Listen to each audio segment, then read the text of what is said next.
Hey guys, welcome back to the Fryday Podcast. I'm your host, Big J. I'm RJ. And today we've got a very, very special guest for you. He's a former England footballer, also played for Leicester City and Liverpool at the pinnacle of his career. He's got 6 major trophies under his belt, 62 international caps, and over 150 career goals. None other than Emile Heskey, Leicester legend. Come on. Thank you. Thank you so much for coming on. Thank you. Appreciate you coming on, man. Thank you for having me. I've been looking forward to this one. one. Man, I've been looking forward to this one. I think this is going to be a big one. But, absolutely. Usually we take it right back to the start. Mm-hmm. So we know you were born in Leicester. Born and raised. Born and raised. Early years. Was it Highfields you grew up in? Probably the first 7 years. Okay. And then moved to Evington. But going back to, so when you were a child, primary school, was sports always in you? Do you come from a sporting family, athletic family? My parents from the Caribbean, so but it was mainly cricket. Okay. So we would every Sunday go to watch my dad play cricket. Yep. On Crown Hills. Nice. And then obviously they'd travel every now and again, but we'd have trips to London playing cricket, but that was my main focus, is just sports. I loved athletics. Athletics was my first love. Yep. But cricket was good, and I was fairly good at most sports. I was going to ask that. So was it just football or was it most sports? Because people who excel at sports, they excel at most sports. Yeah, it was. I found most sports not easy, but I picked it up very quickly. Yeah. So you go to youth clubs, you play table tennis, you go and do all these different things, and it's all hand-eye coordination was quite good. So I found most of it fairly easy. And you're quick on your feet as well? Yeah, very quick. I bet you're quite competitive as well, though. You had that competitive edge as well. Does massively I would like to think I wasn't, but I didn't like losing. And most of the time, you'd win, and So primary school, were you always first sports day? Yeah. And also, obviously, you said your father was a cricketer. Well, I think, when you're at a young age, having that help from family, especially like from mum and dad, did you have that help, and did it help? Do you think that was a major part? In what sense, though? In what sense? Like, when you were growing up, like right now, I've got a friend and he goes to every game. He takes his son football every Sunday. That was tough. That was tough because, again, I never played Sunday football, Sunday league football. So I played school football. Mum and dad weren't driving. Yep. So how do you get from A very to difficult. B? Yep. I was playing school football, so I'd play at school and then go and play school football at the weekends, and that's where I got spotted by Leicester. And then to get to Leicester, and obviously we all know now, it's a little bit different now, where I was catching 2 and 3 buses to get to the training, make sure I got to the training, and then 2 buses back home. Yeah. And because my mum and dad weren't driving, that was my mode of transport. And then obviously being at Leicester with the best players, technically the best players in your age group in the city, in that area, they would see me and say, well, he must be playing Sunday league football with someone. Blah. When they found out I wasn't, one of the dads is the manager for one of the clubs. Yeah. So he asked me, do you want to play Sunday league for blah blah? Yeah. And I said, well, you'd have to ask my parents, because it's not up to me whether I play because how am I going to get there? Yeah, you ain't got no more. But the funny thing is, so I'm living in at this time in Evington. Evington, yeah. Was it right near the school by any chance? No, it was near Crown Hills. It was Evington Lane, just up from Crown Hills. So I was playing for the school, but never playing Sunday league. So the Sunday league team that actually approached me to go and play, you might be thinking Highfield Rangers, you might be thinking all these. My dad actually played for Highfield Rangers, so it made sense to play for them. But I never thought about Sunday league football as a Christian family. You go to church on Sunday. Yep. So that was the main focus. But then the parent asked us, that club is Ratby and Groby. Okay. Which is miles away. Yeah, that's distance. From Evington is very far. That's proper. I think it's more than a couple of buses. Well, I don't even know if you can catch a bus. You can't. I don't think there's a bus. So what they did was they used to pick me up. They used to come there and pick me up and then drive me back there and then bring me back. So that was the only way. That was the only way that I got playing Sunday league football. I wouldn't have played. Must have been worth it for them though. 100%. I scored a few goals. So you say you played for the school football team. Was that City of Leicester? Well, Linden. Okay, yeah. Linden Primary School. and then went to City-Leicester after that. Yep. And another, you might not know this, another legend from City-Leicester, Gary Lineker. Mm-hmm. Yeah, is he from City-Leicester? He was City-Leicester as well? City-Leicester boy as well. Yeah. Gosh. Yeah. We had Ian Thompson as well. He didn't quite make it in the football realm. He came through the academy up until about I think he signed a pro and then kind of fizzled out. Yeah. But he was at City-Leicester as well. Oh, so wow. Playing for a local team, you're saying, and then how did that move on to playing for Leicester City? Because I heard somewhere you were playing with the big boys, as they would put it, the proper team, and you were still young. So, obviously, I joined Leicester at 9, so we're talking about joining Leicester, and then I went to Rugby as a Sunday league, but then came through Leicester's ranks, which is now they call it academy, but back then it was just centre of excellence. Yep. So you do Tuesday, Thursday, and then a game on Sunday. So I'd play Saturday, Sunday every weekend because I play for my school and then go and play for them as well. Yep. And then you just work your way through, and I had some fantastic coaches, and one of them was Nev Hamilton, who's a Leicester legend as well. Yep. Sadly passed away, but worked through all the way through the ranks. And at under 15s, I went to I played for the 18s. Yeah. So it's funny because you play. You've got this. I know I'm good at football. I know that I can play and blah blah blah. But then you go up to the 18s and they're all big. I'm 15 years old, and to be fair, I was a big lad at 15. I hadn't filled out. Yeah. But then it was a game against Northampton on the cricket pitch. Football game with the cricket pitch. And basically I think we were 1-0 down at half time. The manager just came in. Bang, and was just having a go at everyone. And then he goes, he's coming on. And I'm sat there as a 15-year-old like, okay, cool. But I took a lot of things in my stride. And when I look back now, was it daunting? No, I never thought, because it's a game at the end of the day. It is a game and I was good at it. Yeah. And I knew that I was good at it. So you had the confidence to go on and obviously do your thing. So I came on, scored 2, and we won. I think we won 2-1 or 3-2. But I came off injured as well. So when I took a shot, someone put their foot there, and I kicked the bottom of his foot. But then it come after the game, instead of congratulating everyone, and he did congratulate me. To be fair, the manager, he just went ranting and raving about everyone. And this little one here, he's had to dig you out and blah. But yeah, that was where it started for me. And then I became an established under 18 player at 16. Okay, and when you were playing for the rugby team and the school team, were you miles ahead of everyone, or like schools? You obviously playing with people your own age, right? Yeah. Or was there anybody that you would think, We rugby we had a very, very good team. We had a lot of Leicester City players. Oh, sick! Yeah. So we had a really good team, and in all fairness, we were probably pretty much the same, but I was very quick and I was a big lad. I had that advantage over a lot of players. So I was probably one of the best at that time. And then I played for Leicester. I played for Leicester Boys, which is the district. Yeah. We played against Northumberland. I think we got to the semi-final or final of one of the cups as well. So I was probably one of the best at that time. Yeah. Also, I was going to say, at that time, was your football knowledge still growing, or were you just going on the pitch and just playing? Because obviously, football is a game, but you still need to understand, there's mind games, there's obviously physical 100%, games. 100%. And that would never stop until I finished playing. Because again, football's evolving, and we see it now. It's changing. It's a simple game, but we see people complicating it, and you've still got to learn. Yeah. So I was always learning. Even when I made my debut, I made my debut when I was 17, but I played in a first team game, a pre-season game at 16. Which is not technically a game that is doesn't count. Yeah. But how was that feeling? Like, were you ready for it? Yeah.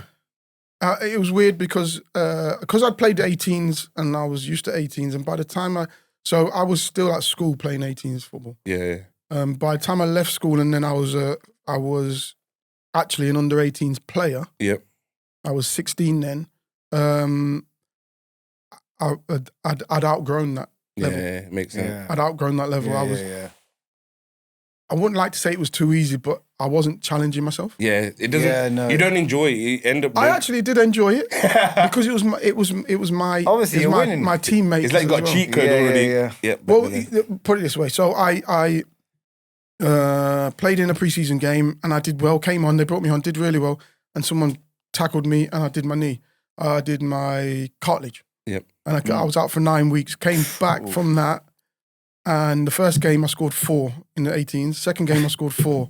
Third game I scored 3, and then I went with the reserves. Okay, yeah. So it was like, is he really going to be challenged? No, he's not. So go with the reserves, and then obviously I was with the adults then, and that's when you get really challenged. Because did you start wearing 2 shin pads then after that 9-week injury? Do you know the fascinating things with 2 shin pads? I did that from a young age. Really? Yeah.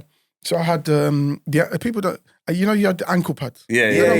Do they? No, they don't. So it's literally a little tiny little plate now. That's it, right? Yeah.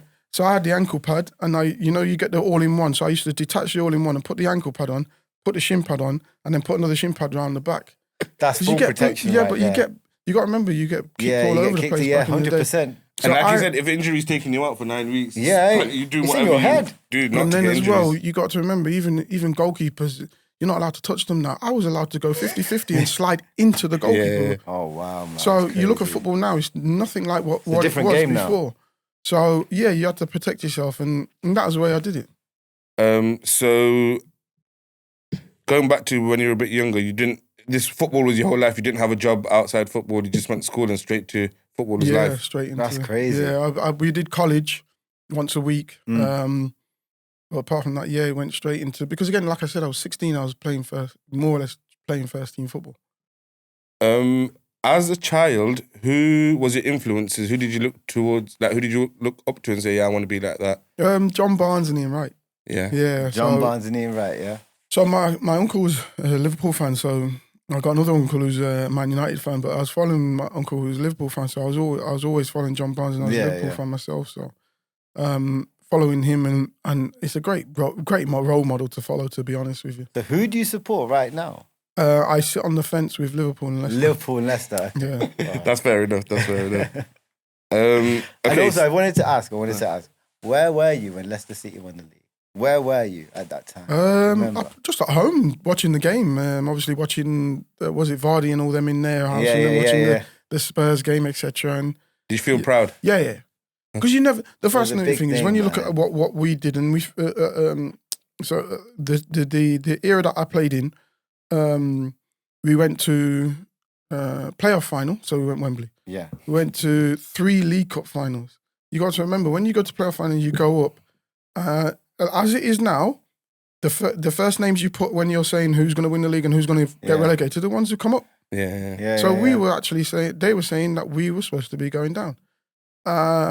And to finish winning the League Cup and finishing 10th in the league, top half of the league, phenomenal. Big achievement. Phenomenal. Yeah, and then, crazy. but then all them time that I was there, we never finished bottom half of the table. Oh. So I went to 97, 99 and 2000 League Cup finals with Leicester, won 2 of them. I've got a question for you, actually. Yeah, go on. One of the questions from one of our fans, Ketan, it was the final, I think, at Wembley. It was extra time, and I think you scored against Middlesbrough, I believe. Mm-hmm. And you went to Hillsborough and took it home. Yeah. How was that moment? And how important was that goal to you? Yeah, very, very, very important. Again, these are the moments you live for, to score in cup finals. To raise your hand and score in the cup finals is the moments you live for. And then to take it, it's fascinating that we talk even now about too many games. The run up to them back then, them League Cup finals, is you pay home and away. Every single leg. Every game. You do. And then you go and if you draw the final, you got to play that again, replay. So there's a lot of games that we've played. But yeah, it's just a phenomenal time for us, and to go and win that, and against the Middlesbrough side, that was actually decent as well. Yeah, the feeling must have been crazy. Oh, unreal. Is that as well? I don't know when the last time we'd gone to a cup final or won a cup final in that sense. I think it was in the 70s. Yeah. So for us, and that's where I was coming to. I thought that era was the pinnacle. Yeah. Do you know what I mean? But then to go and win the league. Come on, man. Who would have thought it as well? 5,000 to 1. And especially after what had happened, you know, going into League One and going nearly close to extinction, going into administration, people not knowing whether the club's going to be there or not. Yeah, the bounce back was crazy. And then getting the owners, the current owners, and you've got to praise them so much. Yeah, 100%. They're blessing in disguise. They're just wonderful owners. And I think they've brought a lot to the team as well, a lot to the club. Not a team, sorry, as a club. And the city. Yeah, the city as well, 100%. As well, you know. So when you're talking about Leicester, it's recognised now, and you know, you look at.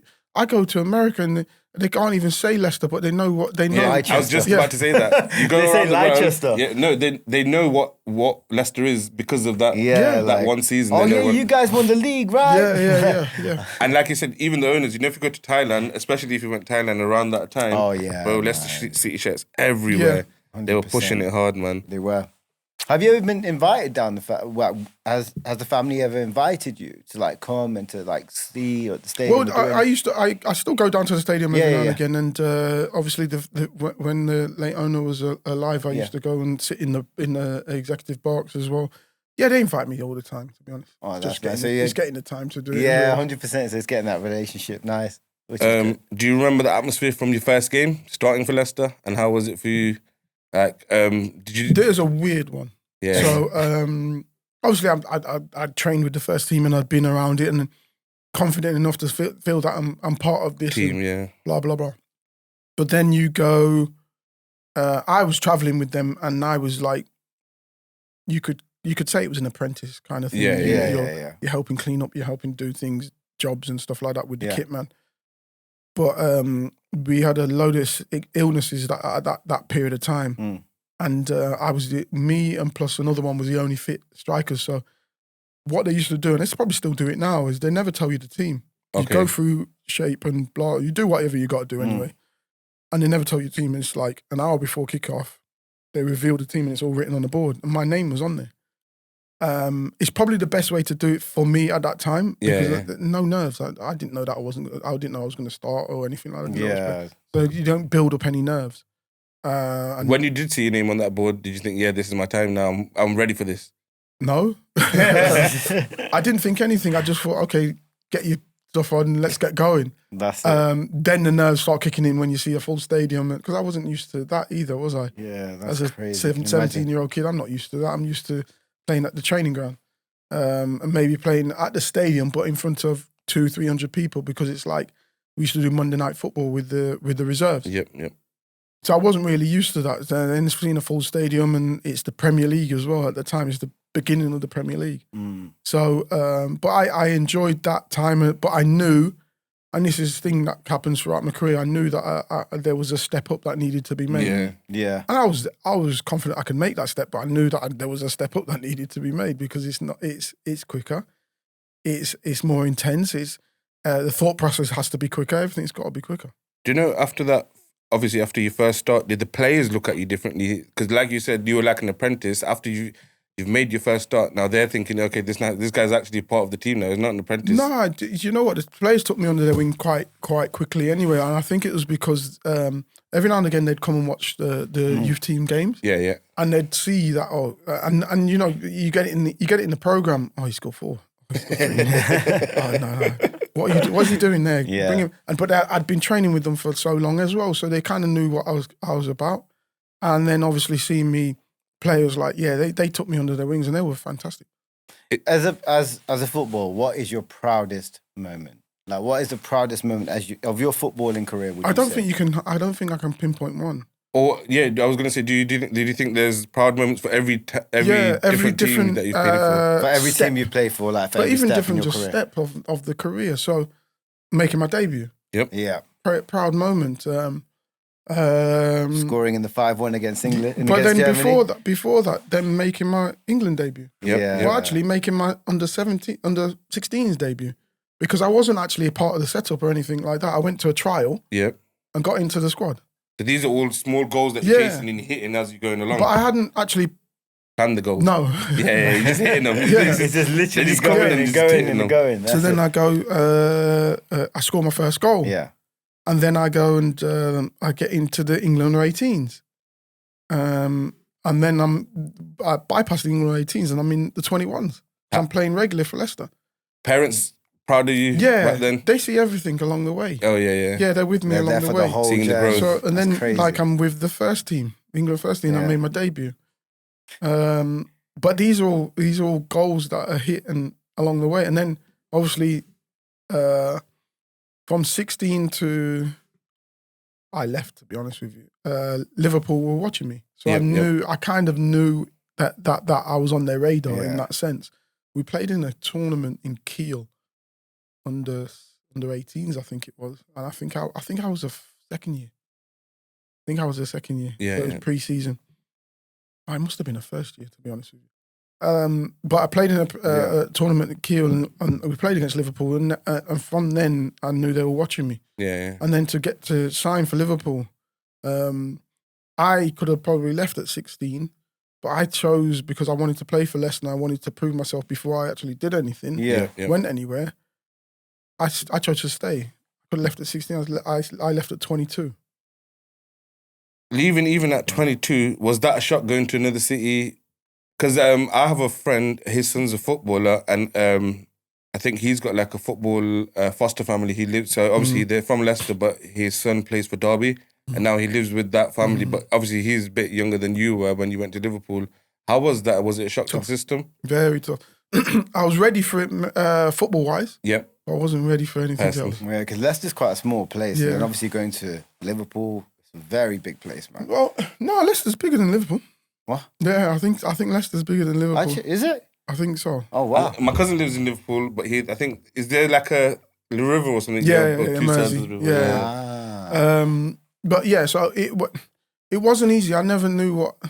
I'd never moved.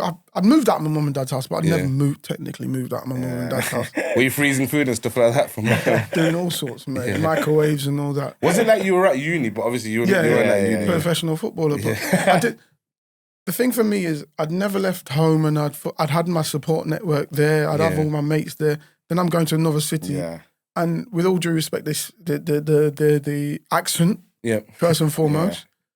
But you get used to that very quickly. Very quickly. And I love the accent. But then, like, just sitting at home and I don't know where a barber is. I don't know where a shop is. I don't know where... I take all that for granted, that I know several different barbers. My cousin's a barber. I can go to his and I can just sit there and chill for the day. And then I'm now in a different city and I don't know nothing. I didn't even know I was staying in a hotel. I didn't know how to get to the training ground. Oh. Were you driving? Yeah. Okay. But then again, you got to remember, it was, what was it, 2000? Where's Sat-Nav? Yeah, Sat-Navs were just coming out back then. So, you know, when you moved to Liverpool, did they just chuck you, like, you just stay there? Do you meet the team, like, chill with them for a few weeks before? No, you're in the hotel and you're going training, and once you finish training, you've got your life. So you're kind of outside of that, you're doing what you're doing. The fascinating thing with football and footballers, and it's probably people, I'm generalising here, but it might be just people. We don't want to ask for help. Yeah, 100%. Pride in it. You just think I'm going to do it myself? Yeah, do it myself. I'll figure it out. Make it and work. we had player liaison. So it says in the word, player liaison. So you're supposed to ask him for help. And I was like, no, but he's got these foreign players and surely they're the ones that have got to use it, not me. I'm only from down the road. And I never really used that. And don't get me wrong, it made me grow up very quickly, but there was a moment that was very, very tough. Yeah, 100%. Yeah, no, I can imagine that, man. I wanted to just touch on this slightly, but money-wise, when the big money came in, did you make any stupid purchases? Like I hear everyone makes stupid purchases. What was yours? Cars are stupid purchases, though, aren't they? Cars are stupid purchases. I had a Porsche once and never drove it. What? Let me say that again. I did drive it, but it wasn't. I'm 6'2", and it's not the most comfortable car. So it would just sit in the garage, and I'd have to put jump leads on it just to keep the battery. Did you make any other purchases which you thought that I didn't really need to make this purchase, but I've done it now because I've got the money. I can't say I did, to be honest with you. Because a lot of footballers do. What? Like, watches. Watches, chains, but again, jewelry, I've got my chain on. Yeah. Yeah. Watches is it stupid? You need to know. No, time. but to be fair, I think some watches, you can buy which are an investment. Yeah, 100%. Some watches are an investment nowadays. But again, you wear them as well, so it's not like you're like I said, the car is just sat in the garage. No, but okay, what I was kind of trying to get to, you get them footballers and even rappers who go get them bust down watches, which you're never gonna go over and value stuff like that. You got to treat yourself. Yeah, and another question I wanted to ask. This is because I seen Marcus Rashford recently chilling with D Block Europe. What music were you listening to back then? And did the worlds collide? Like, obviously, British music wasn't, like, British rap music wasn't really big back then. It wasn't. Nah, I can't say that I did with British rap. But Mark Morrison, he was local to us. Like. Yeah, I used to play football with him. Did you? Yeah, we grew up in the same area. When I mean local, I mean Evington local. Yeah. Because my uncle and aunt used to own a shop on Evington Road, seasonal soup booze, and he used to go there every day. Yeah, so really? He was on, his cousins used to live at the back of us. I was Evington Lane and Bodnant Avenue. Oh, yeah. Yeah, his cousin used to live there. So we used to play football. We used to go layer, play football. That is crazy when you think about it. Back to the football as well, I did want to ask, what is the most intimidating team and stadium you've ever played? Probably in Turkey, Galatasaray. Galatasaray, yeah. And what's the reason? Just because the team's so good or the fans? Not team. Not team. It's just the stadium, the fans, everything. And what about on international level as well? I would say probably them again, Turkey. Oh, really? Yeah. We had a bit of a. I know it's come out now. We had a bit of a bust up in Turkey. It was when Beckham had the penalty miss. Oh yeah. It went off in the. Is that when you called it handbags? Yeah, it wasn't. It wasn't. It was bad, but it wasn't that bad. Okay, fair.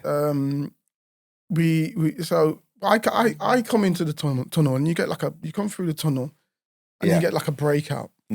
So I've come in there and as I'm coming, Ashley Cole's having an argument with someone, and I'm just walking anyway, so it doesn't really bother me. Yeah. So I'm just watching it, and then the guy spits in his face.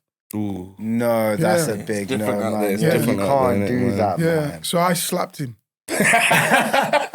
And then everything kicked off. But the thing is, the thing for me is, and I don't know if I'm generalising it, but I don't know if an English person would do that. Yeah. I don't know. I think the culture's different here. Yeah. But spitting at people is really, really bad in England. But abroad, it seems like they do that more. Yeah, they do. But he spat in his face, so I thought... Yeah, you can't do that. And then so I slapped him and then everything just kicked on. We were all fighting and everything. And for bringing up that. I think let's finish off with Leicester City. What do you think your most memorable Leicester City moment and the game was? Probably, you know what? Probably the last game. Yeah. Yeah. Was it emotional? Sunderland. Yeah, it was. It was because I decided that I was bringing a closure to an era. Yeah, definitely. People consider you the GOAT of Leicester, you know that. And I'd already put it in my mind that I'm doing it now. Yeah. Because I could have done it a long time before. What was that another level up moment for you as well? Like, you're talking about the level up. You knew this. Yeah. I'm going to move to Liverpool. The thing was, I was an England international. I was full England international. I was cutting it. So, like I say, levels up. Yeah. So you go to training with England. The levels are, they're high. You come off training, you can ring your... Oh, that's really? how high the levels are. Yeah. And technically, physically, everything, emotionally, everything. But I was dealing with that. Yep. Yeah. So the next level is, okay, well, how can I keep that level all the time? And that was... And I'd gone to 3 cup finals in 4 years, and I said, well, what's next? So now, next is, can we win the league? Can I go and win the league? Yeah. Who am I going to go win the league with? Need the challenge. And that was my thought process about going to Liverpool. I know... I bump into Leicester fans and they say, "Oh, Colin Moore, wish you would have." It was really good. The last game, that last game was amazing. But I'd spoken to Stan about going to Liverpool, and he says, "You've got to make it. You've got to make that jump because you'll never know." That's it. That's the next step in it. You'll never know. Like if you stayed at Leicester, you wouldn't have evolved. So well, you never know. I possibly could have. Yeah, yeah. But I don't know. But you don't know. You had more chance of evolving at Liverpool than you did at Leicester. Then winning the league as well. I was looking at what can I do to win the league. So okay, you're 22. You just moved to Liverpool. Do you remember the first game and was the atmosphere? Was it completely different to Leicester? Oh yeah, it's just electric. So wait, you finished with Leicester at Sunderland and you started Liverpool against Sunderland. Yeah, so I just called. I was like, huh? No. So I did hear that on one of the other interviews. So was the expectations different from both teams? Oh yeah. So don't get me wrong. You're there to win games. Yeah. Whatever club you're there. Your job is to put that ball in the back of net, and you're there to win games. But you're expected to win games at Liverpool. You're expected to win a challenge. You're expected to not give the ball away. You're expected to win. The pressure's higher, isn't it? You're expected to be on point every single. And who's that pressure from? The was it fans, players, or the manager? The whole. Everything. You got a price tag on your head now. It was weird. So I'd come from Leicester, where we'd been to 97, 99 and 2000 League Cup finals. Yeah. So I was used to going to Wembley, stage, playing in finals. Even though it's League Cup final, it's finals. Finals, yeah. Yeah. Liverpool hadn't been since 95. Oh wow! And I got there at 2000, and when I got there, I was like, well, I'm used to it, so we're gonna go there. I'm taking you lot there with me. Then we won the treble. Yeah. I'm like, well, this is the norm. I've been with Leicester to final, so this is the norm, no? And it's not. Yeah, it's not. No, it's not. No. It's different. It's different. There's levels. It's not norm to just think that you're going to rock up and because you're Liverpool, you're going to be in a League Cup final, or you're going to be in a FA Cup final, or you're going to be UEFA Cup final, Super Cup final, whatever it may be. You're not. You've still got there's pressures there, but I'd never thought about it. You know, the move to Liverpool, was there any emotion behind that move? Or was it was because I was. Because you said your uncle as well. Because I was a fan, I wanted to go to Liverpool. I could have gone to Blackburn, Villa. Was there any international? Roma. Oh yeah. I wanted to ask as well. You said Dortmund. One thing I saw on an interview. You had the chance to either go Birmingham, or AC Milan. Yeah. That is two big different teams there. I was when I say I had the choice. No. Yeah. Oh, okay. No, I didn't have the choice. It was I was talking to AC Milan. Oh, okay. Wow. And then I ended up at Birmingham. And that's no disrespect to Birmingham. It was just that we were talking, and I don't think the club wanted me to go there in that sense, as in Liverpool. But it kind of just broke down, and then I ended up. It just happened. Yeah. Do you remember your first training session at Liverpool? Yeah. And how was that? How did they take you on?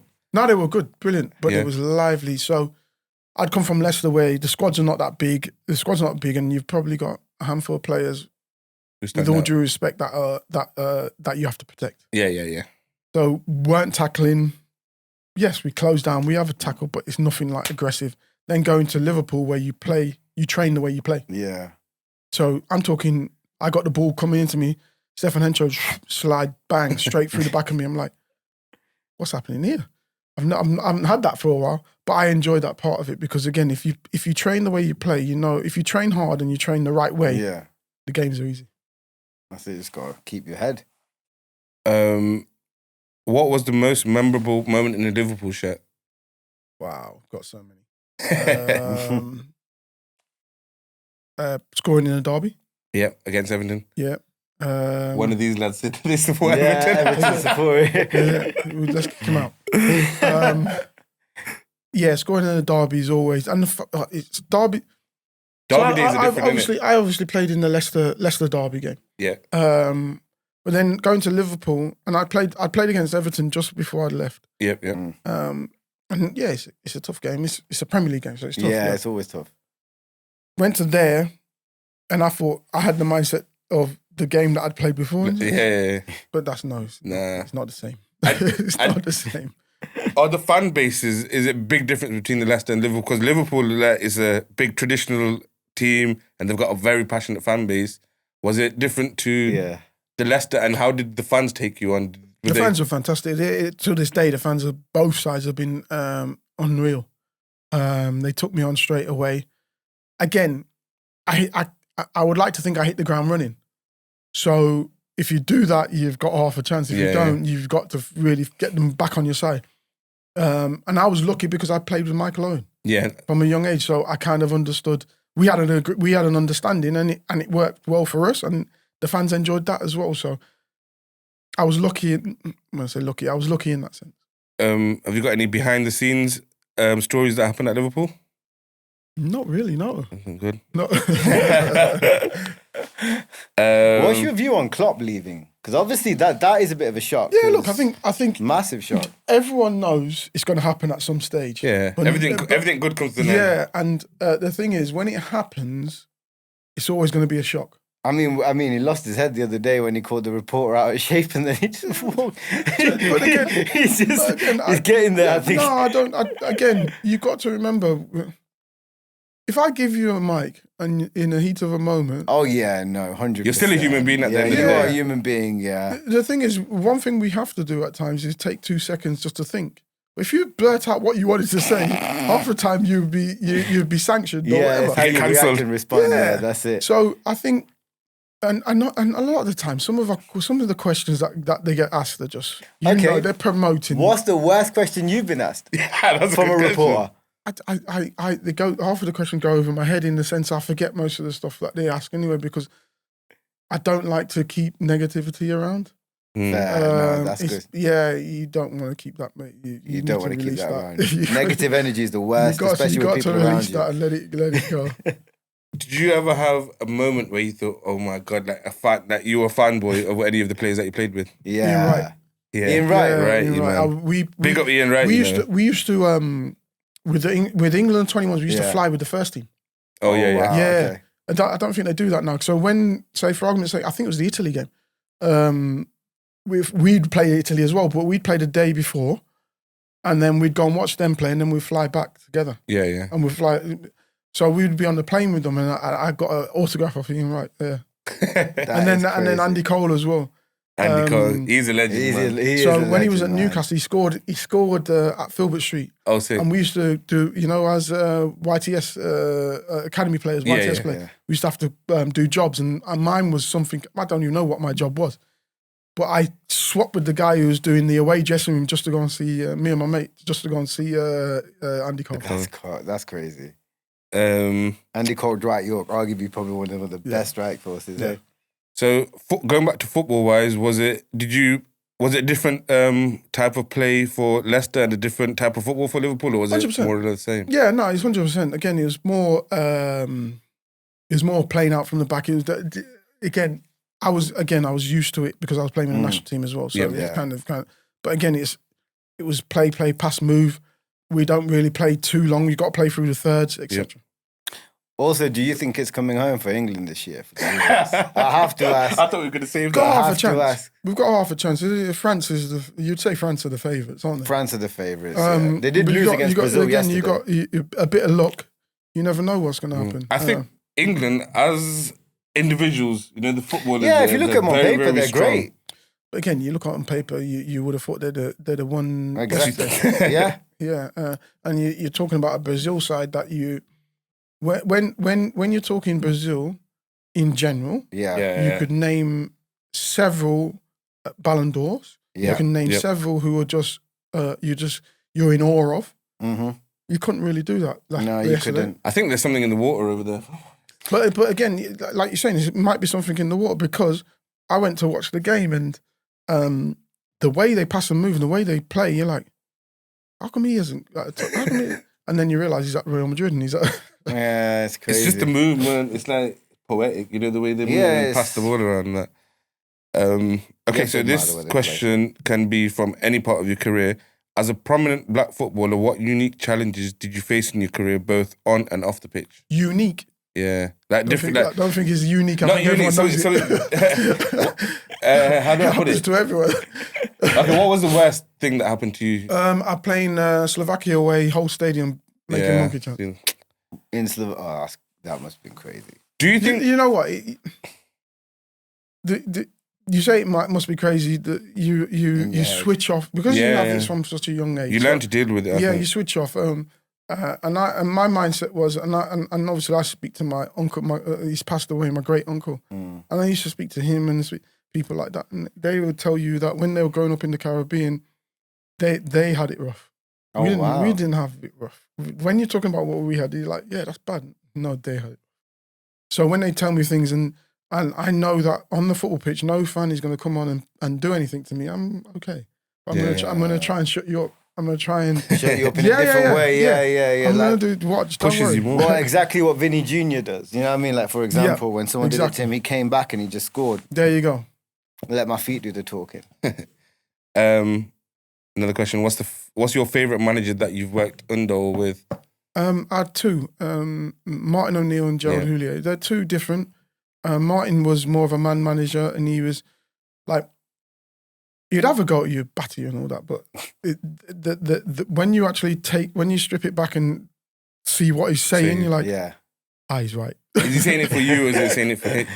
So there was one time when he absolutely battered me for passing the ball to Robbie Savage. Okay. And I was like, well, I haven't given the ball away. I've given it to him and he's given the ball away. Why are you having a go at me? Why didn't I have a go at him? Well, you should have known he's going to give the ball away. Not that I should have known. He said, what you do, he can't do. So just keep the ball, get it, turn and run. And I went, yeah, you're right. Yeah, you're right. I should have done that. And he 9 times out of 10, he's right. But he was fantastic in making players better. Yeah. And making them feel better in themselves. And I wouldn't say it was tactical or anything, it was just management personal. But then obviously tactically, then I had Gerald Houllier was just, masterpiece. And I also have to ask as well, if you had to pick a 7-a-side team, starting as a goalkeeper, who would you pick? Of players that I played with? Players it has to be players that you played with. I would say David James. Unreal goalkeeper. I know a lot was said about him, but physically, arguably the best I've ever seen. Wow. Even to today, he's physically better than some of the goalkeepers I see today. Oh wow! Nah, if you see David James today, you're like, you can still play. He's like 50 something. Do you think like a lot of footballers, like the only example I can give that I know from America, you know Shannon Sharp, he does this podcast and he's still in good shape. Do a lot of footballers stay in good shape after they're finished? Some of them do, but again, you look at Torres. Yeah. Torres has gone a bit jacked, but he's in good shape. Yeah. You physically change because again, you've got to remember that we've been doing this for. I was 21 years professional. So it's part of your life just being healthy, innit? But then, if you've been doing it that long, do you want to carry on doing it? Yeah. And look at Ronaldo. That's the strongest bit. But Ronaldo's still playing though. No, not Cristiano, the real Ronaldo. Because he came on Sunday League. Remember, I don't know if there's a little sketch. That clip. He came on. Obviously, he's a bit out of shape now, but but again, didn't he have a mental, some sort of physical, hormonal stuff? I think. No, I think it was Kaká recently. I love Brazil, and like Kaká came on and he said, he goes, if you see Ronaldo now, he's just literally walking around with his flip flops in Brazil, happy as Larry.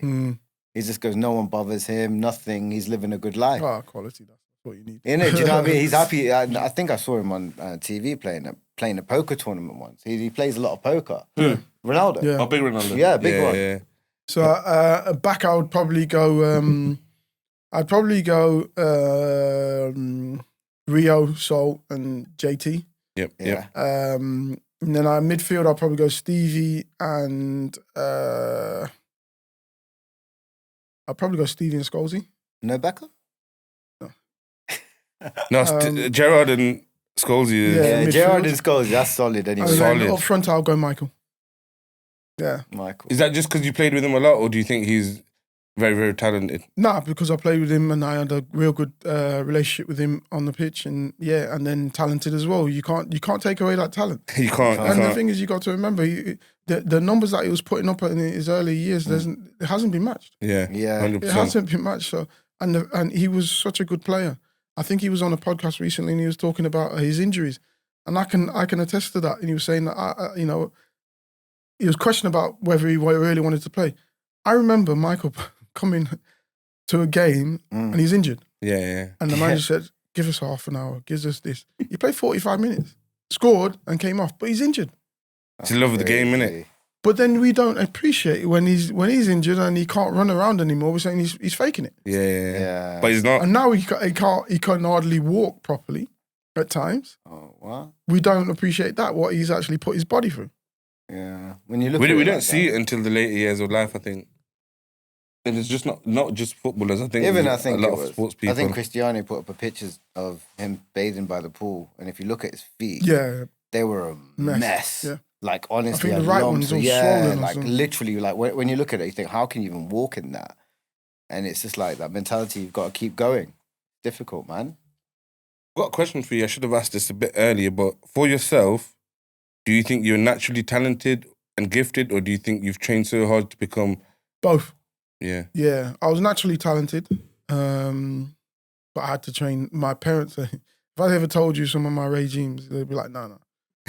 So the spinny hill park. Yep. Yeah. We used to have to run up, sprint up there, walk down, sprint up there. You do like 15 of them. If you go up and then you go, like you go in Moat College, Moat School. Yeah. The high rises. Yep. We used to go. My dad knew someone who lived in there, so he'd buzz in, and then and then we'd run up the stairs. Yeah, you'd have to touch every step, come back down. We do that twice. Oh wow! And then run back home. And I'm living in Evington. That's crazy. So we would do that 2-3 times. And how old were you when you were doing all this? Probably about 14, 15. That's mad. Yeah. Do you know what? Yeah, I don't know if it's a Leicester thing. Maybe you said like your parents are from the Caribbean, because we've had. Do you know Jermaine Smasher Smiley is a boxer from Highfield? Yeah. Even I was talking to him on the podcast about younger years as well, and he said, his dad used to put him through some grueling stuff, but he appreciates it now and he sees why they were doing that. Maybe at the time. But discipline as well. Yeah, it's for discipline. I wanted to ask you, why do we never see any Asian sports people like in the Premier League? So I was going to ask, why do you think? Why do you think? The reality is there's a stigma and there's a perception. We're not football. That's why. No, but you say it's not good, but there's a perception that you goals. It's full of Asians. Like there's a perception that you don't want to play. Yeah, and there's a perception that you don't want to push yourself. Yeah. But that's a perception, because the reality is, I played with players that will do it. Yeah. But then, if I'm the coach and if I've already got it in my mind that you're not going to do this, you don't want to really do this on a cold blah blah blah, because they all say that about black players. On a cold winter day, we don't want to play. Yeah. To be fair, I don't want to play on a cold winter day. I'd rather play in the summer. But I'll do it. Yeah. But if you get the wrong coach, and then we've still got that mentality of, and then we've just seen it with Sterling. Yeah. The guy said if Sterling didn't make it in football, he'd be in jail. How dare you? Yeah. What gives you the right? Yeah, that's crazy. So I think I played with some. I've been from Leicester. I played with some wonderful Asian players, but some people say it's the diet. The reality is the reality. It's not a diet. I know. That's what they say. That's what they say. Too much oil in the food. You can say whatever you want. So much crap. But let's be honest. The Caribbean diet isn't much better. No, it's not. The food is great. It is. But the diet isn't much better. So what's the difference? That's true. The difference is, I would say, is the perception at the top, or whoever's in charge, to say, yeah, that one I can deal with him because of blah blah blah. And that one, I don't think he really wants that. There's been a referee of Asian, I think South. Yeah, Asian there's an Asian referee. They're signing signatures. Yeah, he's just come in. But I think, personally, I don't know if you see this. I think it might just take one Asian player to break through, and then but there's one at Leicester. Oh yeah. Arjan, I don't know the surname. He was a Villa player. But because like you said, there's already one there, and I think once he becomes a bit more prominent and people see him. Well, we say that. Yeah. But there has been in the past. There's been one or two in the past. Lad? I know this one as well. I didn't follow football, but I know this one. Right. But I'm blank. Michael Chopper. Oh yeah. Michael Chopper. So we've had. Then we had Zesh Raymond. Yeah, there has been. And he's Leicester's got, what's his name? Hamza Chowdhury. Yeah. So, but again, you look at their rise. They'll tell you that they've had to go through a lot. Yeah, they've had to go through a lot, and they've had to just get their head down. They've had to kind of put these headphones on and just get their head down and do that's it. Carry on going. It's difficult, must be being Asian. What's your thoughts of Leicester as a city in general? Yeah. That's home for me, so I won't say anything bad. But what I will say, I left in 2000. I don't think it's moved forward anymore much. Yeah, that's my personal opinion. I left and I went up north in 2000. Now we're in 2024, and I don't necessarily think that the mentality has moved forward. But it's got so much potential. Yeah, it has. It's got so much potential, and I think the one thing I love about Leicester is the countryside. It's amazing. So you said 2020. So I was going to ask one question, but I think you've just answered it. You didn't move up north for your son then. He obviously he's a footballer now. Yeah. But you moved here before. No, we was living up there. When he was born, I was in Birmingham, so I was actually living in Birmingham. Yeah. And went back up to Wigan, and then we moved up there, and then we just settled. It was nice, and then he started going to school, and then we had more kids, and they're settled and going to school, so we didn't need to really move. I've got to ask one thing, yes, obviously saying parents from Caribbean and everything. Ivanhoe. Yeah. The middle name Ivanhoe, like how did that come? I'm just guessing it's the show or the movie. My dad must have liked the movie. Oh, really? Yeah, okay. And then call me by that. I'm sure there's a spot in Highfields, Ivanhoe Street or Ivanhoe something as well, isn't it? Community Possibly. centre. Yeah, no, there is actually. Yeah, you're right. Possibly, yeah. Named after me. Possibly as well. You never know, man. It says in these things, Leicester will get promoted. Yeah, look, I think I'm enjoying watching them. Yeah, I'm enjoying watching. I know people are saying, "Oh, it's negative, it's passing. We're just passing for passing's sake." But that's football. That's the way football's progressing now. So just enjoy it for what it is. I do believe we'll get promoted. It'll be interesting to see what happens next with all the points deductions and all the sanctions, etc. It'll be interesting to see what happens there. You're going into the new season and being docked between 5 and 10 points, possibly, or whatever it may be. But no, I do believe they will. I think the manager's done fantastic. I went on tour with them in pre-season to go from that to where they are now, and that was a bit of a tough one for him to take because again, when you're coming into a new club as a new manager, you want certain control and certain amount of training. Yeah. And they did nothing really. Not that they did nothing. It was the pre-season was set up before he actually came in. So a lot of the stuff he couldn't do because and then we went to Asia and so one of the games got cancelled because of the weather. So you ended up missing 3 days of training in pre-season. Man, that's crazy. The stuff you can't control, innit? Nah, but he's got on with it and they've done fantastic. Do you think any of the players will stay or leave? I think most of them will stay. Yeah. I think most of them will stay. Again, Dewsbury Hall,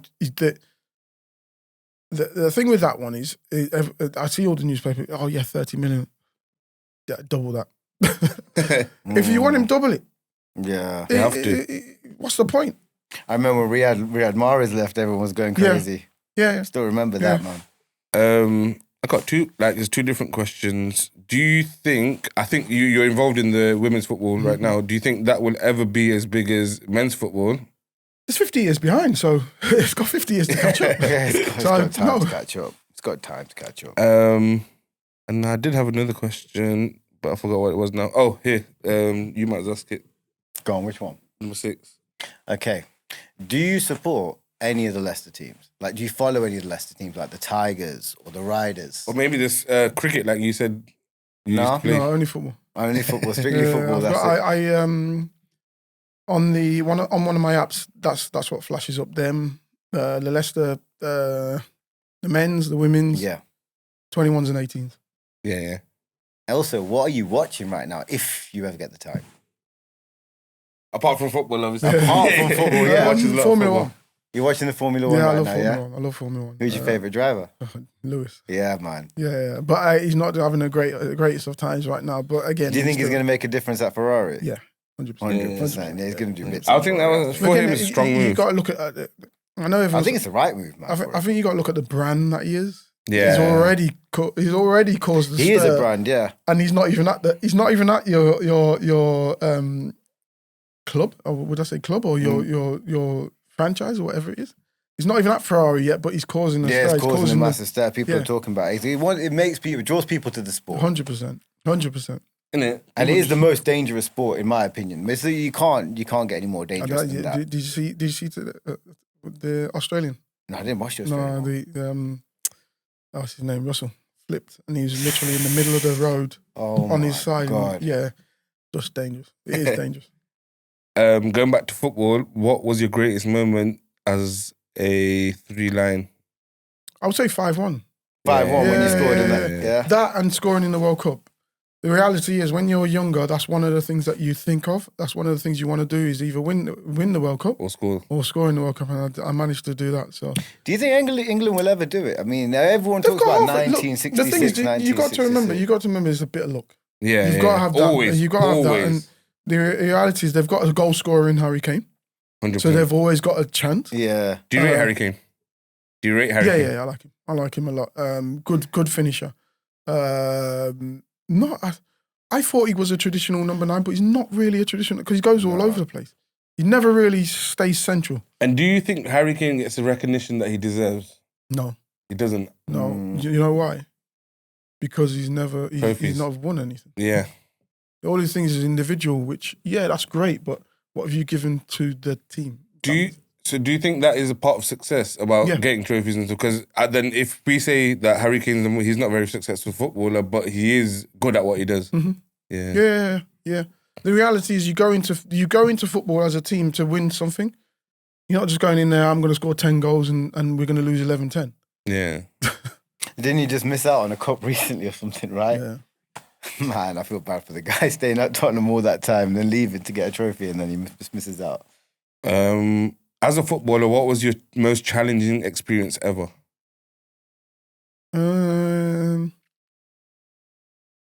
Challenging experience. Maybe you've already gone like when you moved to Liverpool at 22. I think that was probably. But again, I had to grow up. But once I made the other move, I'd done that. I knew that I could do the other moves, which were fine. I already think I know the answer. But was there ever a time you thought I can't do this anymore? I'm not going to make it. No, I'm not going to make it. You've already made it, but I can't do this anymore. Only when they're towards the end. Yeah. Yeah. Towards the end, you kind of, and I got to 38, and I feel I could have done one more at least. Yeah. It was like, where do I do that one more? Do you think there is a key to longevity in football? Yeah. And what is the key? We'll go Saudi, like, hey, they're killing it. Staying fit. The reality is that staying fit and staying sharp up top, because you're always going to get younger kids that are sharper and quicker than you. But if up here you can read better, and that's what I did.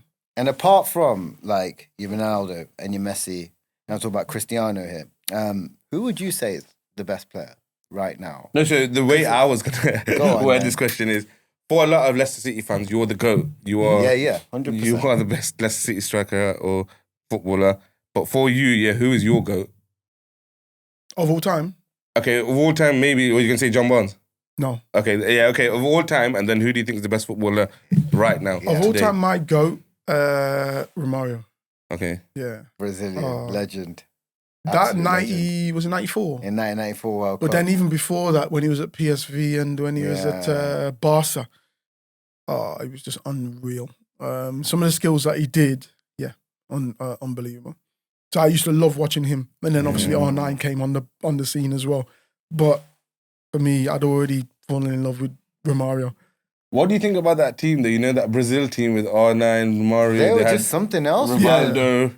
Yeah, and the fascinating thing is we talk about the current one, and they're really good players in the sense of their technical abilities, but they haven't got any balance. When I played in 2002, they had Rivaldo, Ronaldo, Ronaldinho up front. They had Kaká on the bench, Cafu, Roberto Carlos, Gilberto Silva. How can you play against that? You know, even obviously mind games, isn't it? Yeah, but imagine going. And you're playing against them. You know, even Roberto Carlos' free kick, man. But the thing is, we were very confident that game. What? Yeah. Why? Just that we knew what we had, and we were good players. So obviously, don't you find that obviously I know that you said Turkey was the most intimidating, but when you're lining up against a team like that, surely that gets you going, you know. Oh really? Yeah, I'm just like, going. man, you look at those players ready to go. Do you know why? I'll tell you why. Go on. So when I was at Leicester, we used to play against like Liverpool, Man U, and you see all them, I'd be like, you don't know what you're coming up against me, and that was my. So that's a good mindset. Yeah, that was my thought process, and I'm gonna the first I always used to, and it was probably from my youth team manager, the first challenge I would smash someone. Yeah. Oh, no, because... Yeah, it's mind games, isn't it? So yeah. It's mind games. Yeah. It's all mind games. So then they knew what they're up against. Yeah. Yap Stam said once, I think it was the Euro 2000, that I should have played with Robbie Fowler. Yeah. Because when I played against him when I was at Leicester, because I was quick as well and I was powerful, I just knock it past and I just go boom. Yeah. But you know what, with like obviously you play striker, and then did you ever have that defenders whispering shit in your ear? Like, obviously cameras don't catch none of that yet. So you get all that. I'll give you one from Martin Keown. Yeah. I'm at Leicester playing Arsenal down at Hyde. Yeah. And the ball's over there. And we're just, the ball's over there. And it's not near, it's not going to come in. But it's over there. And I'm just watching play and I'm thinking, when can I make my move? Yeah. He's just gone, bang, smashed me right in my nose. Thinking, what the? Well, the ball's not even near you. The ball's over there. Like, okay, Jesus. Okay, cool. Man, that was him. That was him even in training. Yeah.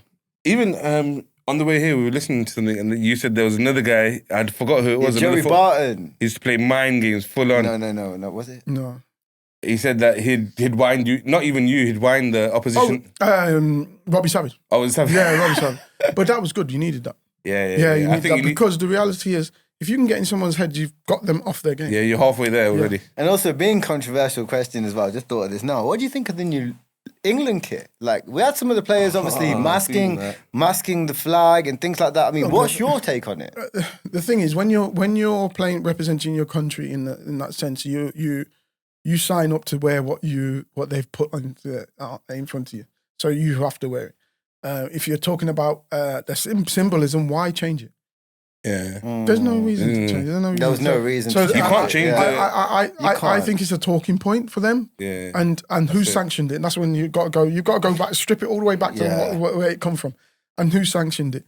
The reality is why change it? Why? Yeah, exactly. Why? What it means? No one asked for it. Yeah, no one absolutely. It doesn't change what it means. It still means the same. Yeah, it's just generating negative energy. That's all it's doing, and it's causing more division than unity. Yeah, 100%. Going back to football again, any of your old teammates, do you still keep in contact with any of them, like on a daily or? Not a daily, no.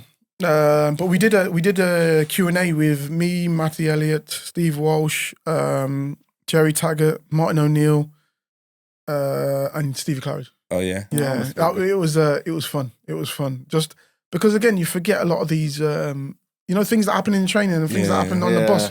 You forget half of them things, and then they bring it up, and you're like, oh yeah. That was sick. All those little moments and memories, and that must be crazy, especially like traveling with the team, everything. You must have some crazy and the fascinating thing with Leicester, and it was weird when I went with Liverpool. Obviously, Liverpool's north. From Leicester, we never caught train or flew anywhere because it's Midlands. You just drive everywhere, bus everywhere. But then when I went to Liverpool, fly there, train there, blah this that. So it was interesting that we were just most of the time was situation on the bus. What's the best place you've been to, travel wise, in the world? Your favorite place, or what is the best stadium you've ever seen? Best stadium probably Camp Nou. Oh my God, on my mother's life, I was just I've not been to many stadiums, like I said, I'm not really for but I've been to Camp Nou. Camp Nou. And it's sick, man. Yeah. Just, bro, even, Camp Nou is so sick. Even if there's nothing happening there, when you go there, something's like, just that you can tell. You can feel the energy. Yeah, you can feel the energy. You know, and the fascinating thing is you say about which is the best place. Which is the best place. So I used to obviously with Liverpool, you go and travel Greece, you travel to Spain, you travel to Andorra, you travel all over these places, right? Yeah. And Greece was always one of my favorite. Why? The food. Yeah, the food. But it's fascinating, and I'll give you a simplest of explanation. Like tomatoes. Yeah. They're so fresh over there. Yeah, they look different. Yeah, they do look different. The fruit taste, and everything. Yeah. When I was eating over there, like it's like heaven. Yeah. And you come back here and you get a soggy tomato. You see what it is? Yeah. Some countries the tomatoes are the different shape, but that's actually what tomatoes are supposed to be like. Even the fruit, like when I went to America. But it's fresh though. Yeah, that's the problem. You're not tasting orange juice like that anywhere, man. Yeah. I think we've got through all the questions. Yeah, we have, to be fair. Just quickly big up the sponsors. RS Glass Glazing Limited, Pero 2, Man-Made Barbers, Zap me up. Mama's Kitchen, each and every time. All the time. Flexicar Hire Skirt. I think we've done it. We've gone through it all. We're just trying to think of anything if we forgot anything. Once again, thank you very much for coming on. Honestly, we really appreciate it. I it. really appreciate you doing this, man. Thank you so much. Oh, and the viewers might be thinking, why is it different studio? So big up the studio. Big up Leicester Podcast Studio each and every time as well, who's going to help us put this video together. Yeah. And yeah, it's a wrap. It's a wrap. Well done. Thank you, man. Thank you very much. Thank you.